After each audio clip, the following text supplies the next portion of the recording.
नमस्कार.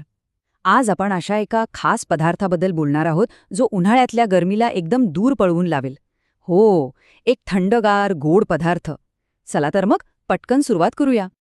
उफ्फ, उन्हाळा आला की अंगाची अक्षरशः लाही होते नाही का? आणि अशा गरमीत काहीतरी थंडगार आणि गोड खावंसं वाटतं.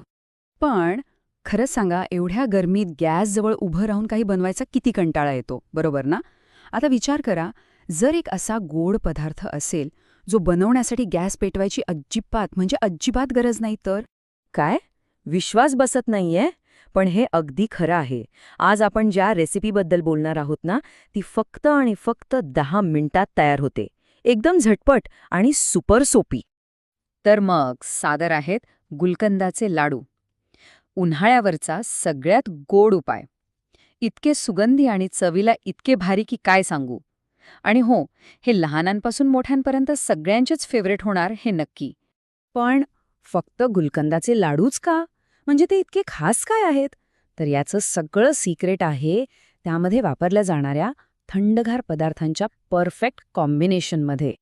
आणि ह्यातला मेन हिरो कोण आहे माहितीये? तो आहे गुलकंद. गुलाबाच्या ताज्या पाकळ्यांपासून बनवलेला हा गोड पदार्थ शरीराला नैसर्गिकरित्या थंडावा देतो. म्हणजे नॅचरल एसीच जणू काही. चला मग बघूया काय काय लागतंय. आपल्याला लागेल साधारण अर्धा कप गुलकंद, त्यानंतर 1 कप किसलेलं सुकं खोबरं, अर्धा कप मिल्क पावडर आणि चवीसाठी पाव कप बदामाची किंवा काजूची पूड. यातलं प्रत्येक साहित्य त्या लाडवाला एक वेगळीच चव आणि मस्त टेक्स्चर देतं बरं का. आता एवढं सगळं साहित्य ऐकून असं वाटू शकतं की अरे बापरे, कृती खूप अवघड असणार. पण थांबा, तसं अजिबात नाहीये. हे लाडू बनवणं इतकं सोपं आहे ना की कोणीही बनवू शकेल. आणि तेही फक्त 4 सिंपल स्टेप्समध्ये. चला कृतीकडे वळूया. सगळ्यात पहिलं काम, एका मोठ्या भांड्यात गुलकंद आणि मिल्क पावडर एकत्र करून घ्या. झालं. आता त्यात हळूहळू किसलेलं खोबरं घाला आणि मिश्रण घट्ट होईपर्यंत छान मिसळून घ्या. तिसरी स्टेप, यात बदाम काजूची पावडर आणि थोडी वेलची पूड टाका आणि सगळं परत एकजीव करा. आणि फायनली हाताला थोडंसं तूप लावून छोटे छोटे गोल गरगरीत लाडू वळा. झालं. बघा, आहे की नाही एकदम सोपं. कृती तर खरंच खूप सोपी आहे. पण आपले लाडू अगदी परफेक्ट म्हणजे बाजारात मिळतात तसे बनावेत यासाठी काही खास टिप्स आहेत. या टिप्समुळे लाडू आणखी चविष्ट होतील याची गॅरंटी. बरं, तर काही गोष्टी लक्षात ठेवायच्या. पहिली गोष्ट म्हणजे गुलकंद जपून वापरा. तो जास्त झाला ना की लाडू थोडे मऊ पडतात.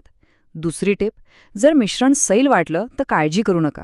त्यात थोडंसं खोबरं आणखी घाला. तिसरं म्हणजे हे लाडू फ्रीजमध्ये ठेवले तर 4-5 दिवस आरामात टिकतात. आणि हो, एक महत्वाची गोष्ट, उन्हाळ्यात रोज फक्त 1 लाडू खाल्ला ना तरी पुरेसा थंडावा मिळतो.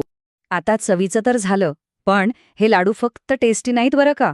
ते आपल्या आरोग्यासाठी सुद्धा खूप फायदेशीर आहेत. म्हणूनच तर याला म्हणतात हेल्दी आणि टेस्टी गोड पदार्थ. हे लाडू खाल्ल्याने शरीरातली गरमी कमी होते. अनेकांना उन्हाळ्यात पोटात जळजळ किंवा ॲसिडिटीचा त्रास होतो.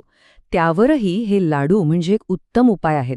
एवढंच नाही, त्वचेसाठी सुद्धा हे चांगले आहेत. आणि सगळ्यात भारी गोष्ट म्हणजे लहान मुलं तर हे लाडू इतक्या आवडीने खातात की विचारूच नका. म्हणजे थोडक्यात काय, तर थंडावा आणि चव एकाच घासात. गुलकंद लाडू खाताना अगदी हाच अनुभव येतो. तर मग हे होते आपले झटपट तयार होणारे थंडगार गुलकंदाचे लाडू. आता जाता जाता एक प्रश्न, अशी कोणती नो कुक रेसिपी आहे जी उन्हाळ्यात बनवायला खूप आवडते? जरा विचार करून बघा. आपण पुन्हा भेटूया पुढच्या वेळी अशाच एका नवीन आणि इंटरेस्टिंग विषयासोबत.